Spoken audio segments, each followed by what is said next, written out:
One receiver in the history of college football, at least FBS football, has achieved a 2,000-yard receiving season. I asked Jaxon Smith-Njigba tonight if he thinks he'll be the next one. He said, well, it's not like I've never thought about it before. I'd be lying if I said I hadn't thought about it.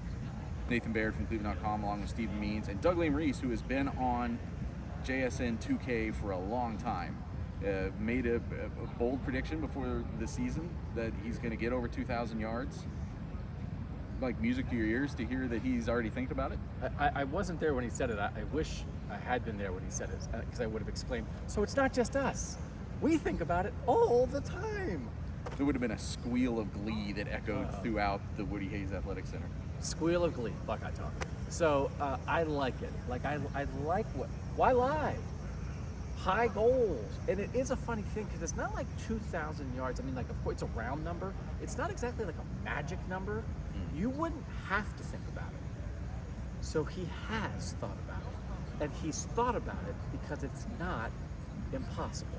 Because he had 1,600 yards last year on a team with 2 first-round draft picks when they only played 13 games.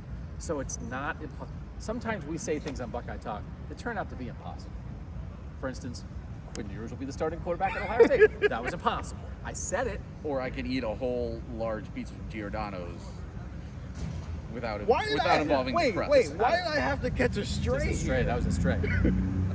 So it's not impossible. It means that because statistically you can get there pretty easily, right? So I love it because he is not. Well, it's like 133 yards a game for 15 games. It's like, oh, can you get 133 yards a game? It's like, yeah, no, I can't. I like because he is not like a boisterous dude.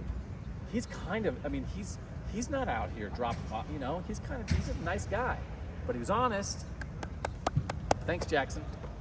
And he said he didn't know that there had only been one in the history. It was a receiver from Nevada. Do you remember the name?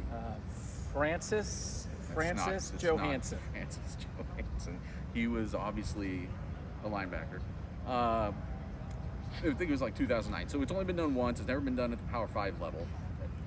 He also, obviously, I asked that question right after he got done talking about how he's not focused on individual goals and wants to only be thinking about, going 15-0 and stuff like that.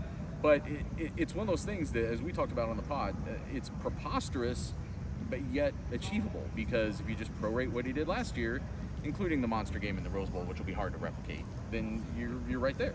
First of all, that's why receiver room is boring. None of them are divas. It's really annoying when you're trying to ask them questions about them doing cool things, like Doug asking Marvin Harrison, can he break the touchdown record? And he's just like, oh, be cocky, you're good. But even when you talk to people behind the scenes, it's like, it's not crazy. None of it is crazy because it's almost just asking them to do what they did last year with more games and more experience. And that's the whole point. It was cool that Jaxon kind of played along with it, but more importantly, it's like actually realistic to think that this guy could, as you said, 133 yards a game. And he did that last year, so just do it again.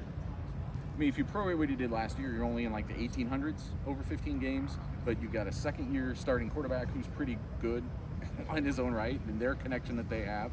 You've probably got a larger target share over the course of a year than he had last year because he had Olave and Wilson ahead of him, and early on there were games where Jaxon Smith-Njigba seemed kind of invisible, and it was only later on in the year where he really kind of became a huge target. So there's every reason to think that there's more production there for him to get, and we'll be on JSN 2K Watch, trademark. Trevor Inslee from Nevada is the guy that Jaxon Smith-Njigba is shooting for this year. More discussion about this on Buckeye Talk, and there's actually already been a whole lot of it. But we'll talk more about Jaxon Smith-Njigba and 2,000 yards on Buckeye Talk, and get the text 614-350-3315. We'll be tracking that all season long and probably giving you updates from Buckeye Talk.